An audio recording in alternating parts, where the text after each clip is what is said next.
Patna police को एक बड़ी सफलता हाथ लगी है।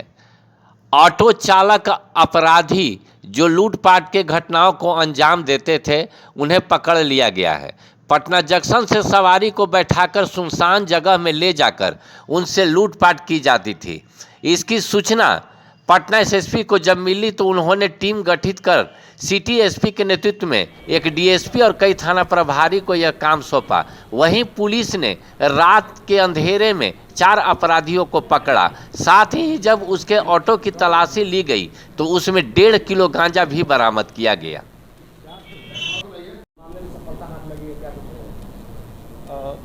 5-6 अगस्त के रात के 3 बजे की घटना है। एक लड़का है जो दानापुर स्टेशन पे उतरता है और वहाँ से वो रेलवे जंक्शन के लिए ऑटो पकड़ता है।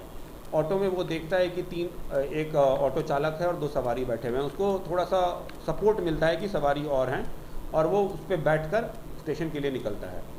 रास्ते में गर्दनीबाग थाना क्षेत्र के अंदर वो ऑटो एक सुनसान जगह पर लगती है और उस लड़के को उतार लिया जाता है। उसके साथ जो उसका बैग था वो छीन लिया जाता है, घड़ी छीन ली जाती है, पैसे जो है उसके पास वो छीन लिए जाते हैं। लड़का थाने में आकर बताता है कि मेरे साथ ऐसी घटना घटी है ना।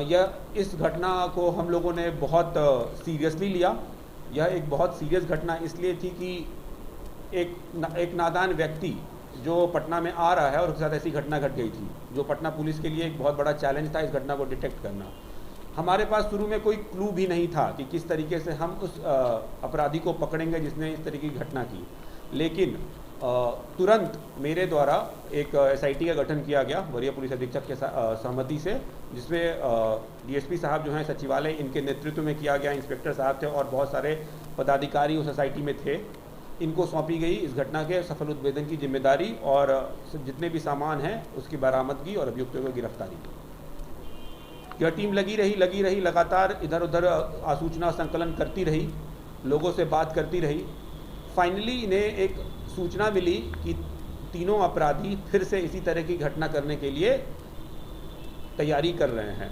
इनके द्वारा घेर कर छापेमारी की गई और तीनों जो हैं ऑटो के साथ बरामद हो गए। उनको थाने पर लाया गया, उनसे कड़ी पूछताछ की गई तो उन्होंने अपनी घटना में संलिप्तता स्वीकारी कि हाँ, मेरे द्वारा यह सारा घटना किया गया था। और उनके निशानदेही पर सारे के सारे सामान बरामद हो गया। लूटा हुआ मोबाइल बरामद हो गया, जो पैसे लूटे गए थे वो बरामद हो गया है, हेडफोन है, घड़ी है, बैग है जिसके अंदर किताबें एंड ऑल दैट थे, वो सारे के सारी चीज़ें बरामद हो गई।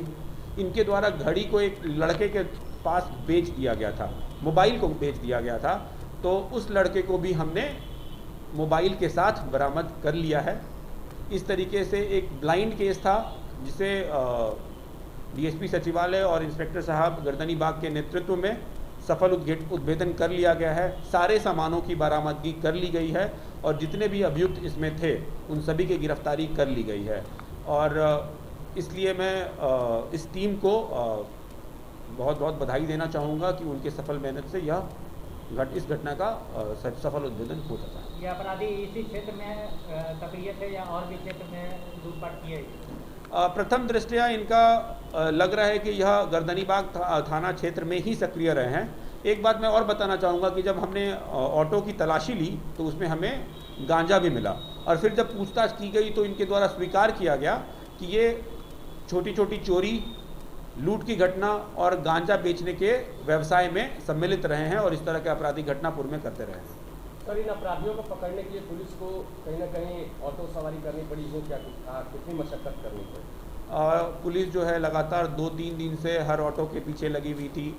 जो भी इस रूट में ऑटो चल रहा है उसको बारीकी से देखा जा रहा था। सफ़ेद कपड़े में, सिविल कपड़े में हम लोग ऑटो पे बैठ के सवारी कर रहे थे, पूछताछ कर रहे थे कि कहीं से कोई क्लू मिल जाए कि कौन से ऑटो के साथ यह घटनाक्रम हुआ है। ये सब सामान बरामद कहाँ से? उसके घर से बरामद हुआ है ना? हाँ, सब तीनों के घर से कुछ चीज़ें बरामद हुई हैं।